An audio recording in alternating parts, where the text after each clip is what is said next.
দেখুন, আমি কোনো রাজনৈতিক দলের সঙ্গে সেভাবে যুক্ত নেই, কিন্তু রাজনৈতিক দলের যে লিডার আছে তাদের সঙ্গে পার্সোনাল সম্পর্ক আছে।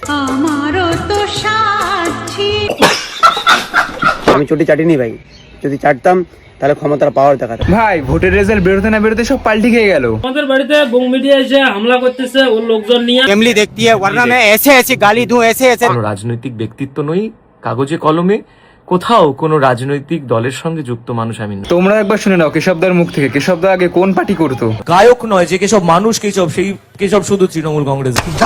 আর রেজাল্টের পরে তুমি রাজ্যে কর্মসংস্থান দিতে পারছো না, কিন্তু বেকারদের জন্য ভাতা দিচ্ছ।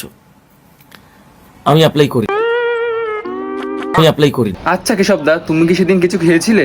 না মানে এত পাল্টি কেউ কি করে খেতে পারে? দীর্ঘ লড়াইয়ের পরে বিজেপি সরকার বাংলায়, আর আমার একজন ইনফ্লুয়েন্সার হয়ে, একজন দায়িত্ববান নাগরিক হয়ে কিছু কথা বলা দরকার। হ্যাঁ কথা তো বলতে হবে, কথা বলো। আগে ব্যস্ত ছিলাম এলাকায় শান্তি শৃঙ্খলা যাতে বজায় থাকে সেই সূত্রে। আচ্ছা উজ্জ্বলদা, তুমি কোন পার্টি করো সেটা তোমার পার্সোনাল ব্যাপার। তুমি যেই পার্টি করো সেই পার্টির উপরে অল্প তো ভরসা রাখো। আর কদিন পরে তো গিরগিটিও তোমার দিকে লজ্জা হবে, বলবে এ তো আমার থেকে এক কাটি উপরে। তাই বলে আমাকে ভেবেছিল আমি নাকি টিএমসিতে এবার দাঁড়াবো, টিএমসির হয়ে প্রচার করবো। আমি কোনোদিন করিনি। সবুজ রং আমার শরীরে কোনোদিন লাগা